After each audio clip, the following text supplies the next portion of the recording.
Hello everyone, itong aking lunch.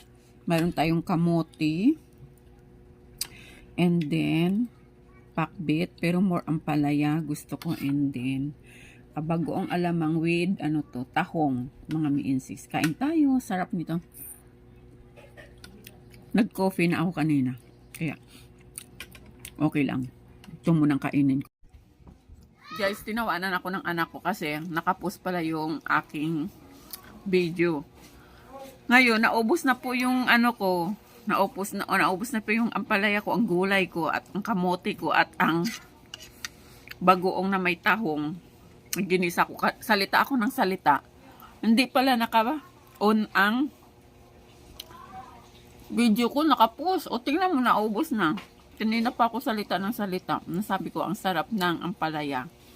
Kasi ang ampalaya, maraming tao kasing hindi kumakain ng ampalaya.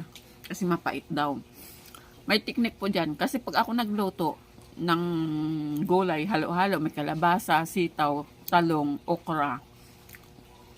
Ang ginagawa ko, uunahin ko muna igisa yung mga gulay na yon.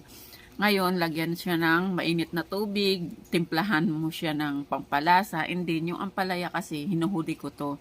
Pag alam ko medyo luto na o half cook na yung mga gulay, saka ko paibabaw yung ampalaya.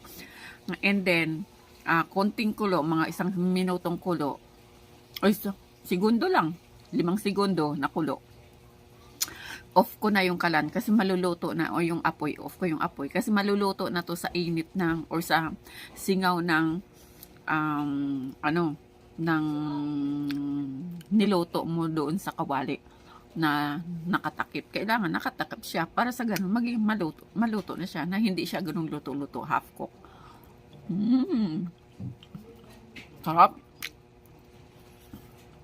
Kanina pa ako salita na iinis ako.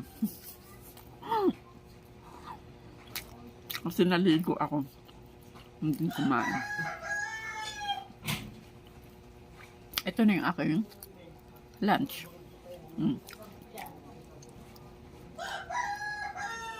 Kasi kaninang morning, pagising ko, gising namin, kumain na kami ng nilagang mani. Tapos, nag-energy na ko with kape.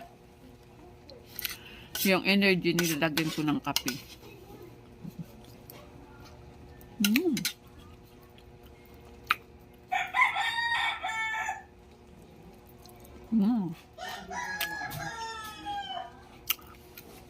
Pinili ko halos yung ampalaya . Sarap. Ubos na. Hindi kasi naka-on video kanina kainin. Last bite, ampalaya.